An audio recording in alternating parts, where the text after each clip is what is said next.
Bwana Yesu asifiwe. Mpenzi mtazamaji wa Toba na Uamsho TV, mbele yako au mbele yenu watazamaji na wafuatiliaji, sisi ni watumishi wa Mungu tunaohubiri habari ya toba na uamsho katika kizazi hiki, na tunayo taarifa njema kwa ajili ya ratiba ya ubatizo ambayo tunairatibu hivi karibuni. Kwa hiyo nipende kusema kwa wewe ambaye hujabatizwa na unatamani kubatizwa ubatizo ulio sahihi kwa jina la Yesu ili upate ondoleo la dhambi na utimilifu wa imani, ni wakati wako.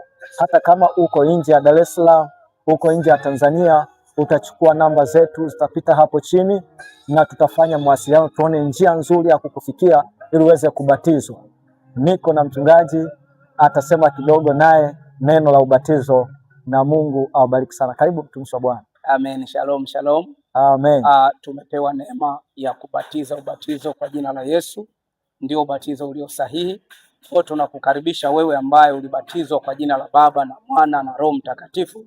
Wewe tunakuita tuje tukubatize tena, kwa sababu liko neno moja tu ambalo limezungumza, au lipo jina moja ambalo tumepewa kuokolewa kwalo, ni jina la Yesu Kristo. Kwa hiyo unapoenda kubatizwa kwa majina ambayo si jina la Yesu, hayajakamilisha ubatizo wako. Kwa ni vizuri uje ubatizwe tena kwa jina la Yesu Kristo. Mungu akubariki sana. Karibu, namba zetu ziko hapo, tupigie simu. Huduma hii inatolewa bure. Mungu akubariki sana. Amen.